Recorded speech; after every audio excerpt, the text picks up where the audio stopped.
जो करने की सोच भी नहीं पाई, तेजस्वी ने 60 दिनों में ही करके दिखा दिया। भाजपाई अब खुद ही हैरान है, ऐसा कैसे हो गया। बीजेपी के बड़े नेता चले थे अस्पताल का जायजा लेने, सोचे थे कि खामियां निकालकर राजनीति करूंगा, लेकिन तेजस्वी का काम देखा तो लगे तारीफ करने। चुनाव से पहले भाजपाई तेजस्वी को बदनाम करने के लिए एरी चोटी का दम लगा रहे हैं। सोच रहे हैं कहीं तो कमी दिखे, लेकिन मिल कुछ नहीं रहा, मुंह लटकाए घूम रहे हैं। तेजस्वी के मिशन 60 के आगे मोदी शाह की राजनीति भी फेल हो गई। गुजरात मॉडल के नाम पर चले थे वोट मांगने, बिहार मॉडल दिखा तो दोनों चकरा गए। चुनाव नजदीक आते ही भाजपाइयों की बेचैनी बढ़ने लगी है।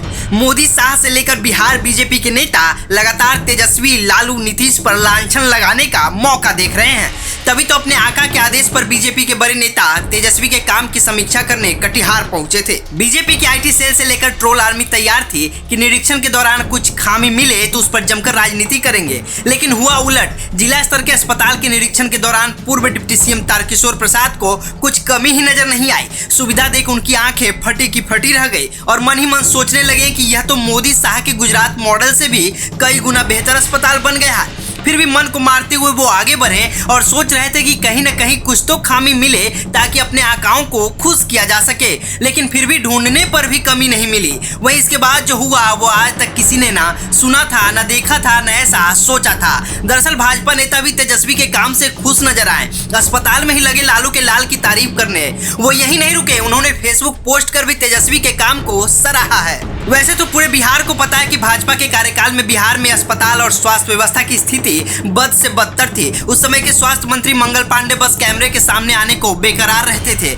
न उन्हें अस्पतालों की व्यवस्था को ठीक करने का फिक्र था और न ही राज्य की जनता के स्वास्थ्य के बारे में कोई चिंता रहती थी। उस समय तो बिहार की स्वास्थ्य व्यवस्था खुद आईसीयू में थी और कराह रही थी। लेकिन इन वक्त पर नीतीश कुमार ने सत्ता परिवर्तन की, तेजस्वी बिहार को लीड करने लगे। तेजस्वी के डिप्टी सीएम बनते ही बिहार की आबो हवा बदलने लगी। ऐसा लगने लगा कि मानो लंबे समय बाद कोई एक ऐसा नेता आया है जिससे समाज की युवा, बुजुर्ग, बच्चे और महिलाएं सभी जुड़ा हुआ महसूस करते हैं। तभी तो सत्ता संभालने के पहले ही तेजस्वी के आवास के बाहर फरियादियों की लंबी लंबी लाइनें लगी रहती थी। तेजस्वी राज्य की जनता को निराश नहीं करते थे और अपने व्यस्त शेड्यूल में से समय निकालकर पहुंच जाते थे लोगों के बीच और उनकी समस्याओं को सुनकर संबंधित अधिकारियों को त्वरित कार्रवाई का आदेश देते थे और यह सिलसिला अभी भी जारी है। तेजस्वी के काम की चर्चा सुनने में कोई जादू सा लगता है, लेकिन वास्तविकता कुछ अलग ही है। दरअसल राज्य की स्वास्थ्य व्यवस्था को सही करने में तेजस्वी ने कम पापड़ नहीं बेले हैं। तेजस्वी ने सबसे पहले रणनीति बनाई और उस पर काम करने की पूरी प्लानिंग की। तेजस्वी ने जब डिप्टी सीएम की कमान संभाली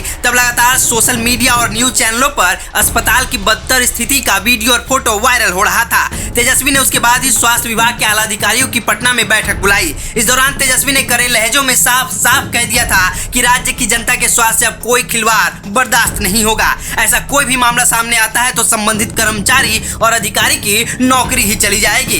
तेजस्वी ने इस मिशन का नाम दिया था मिशन 60, जहां 60 दिनों के अंदर अस्पतालों की हालत सुधारने का निर्देश दिया गया और इसका असर पूरे बिहार में देखने को मिला। वैसे तेजस्वी की सफलता के पीछे केवल कड़े फैसले और कार्रवाई की बात ही नहीं है, बल्कि उन्होंने अपने वादे को पूरा करते हुए स्वास्थ्य विभाग में एक साथ 1,60,000 पदों पर बहाली निकाली। इसका असर यह हुआ कि बेरोजगार युवाओं को रोजगार का एक साधन तो मिला, साथ ही साथ स्वास्थ्य विभाग में रिक्त पदों पर कर्मचारियों की बहाली भी होने लगी। ऐसे में अस्पतालों में जो काम कर्मचारियों की कमी के कारण नहीं हो पाती थी वो अब सुचारू ढंग से होने लगी। वैसे तेजस्वी अभी भी लगातार राज्य की स्वास्थ्य व्यवस्था को बेहतर करने में दिन रात जुटे हुए हैं। अपने अधिकारियों की टीम के साथ खराब स्वास्थ्य व्यवस्था वाले अस्पतालों को चिन्हित कर उसे सही करने में लगे हुए हैं। तभी तो चुनाव के पहले बीजेपी के नेता बौखलाए घूम रहे हैं। सभी निराश है कि तेजस्वी के विभाग में ढूंढने पर भी कमी नहीं देखने को मिल रही है और ना चाहते हुए भी अपने आकाओं के खिलाफ जाकर बीजेपी के बड़े नेता सोशल मीडिया पर तेजस्वी की तारीफ करते हुए नहीं थक रहे हैं।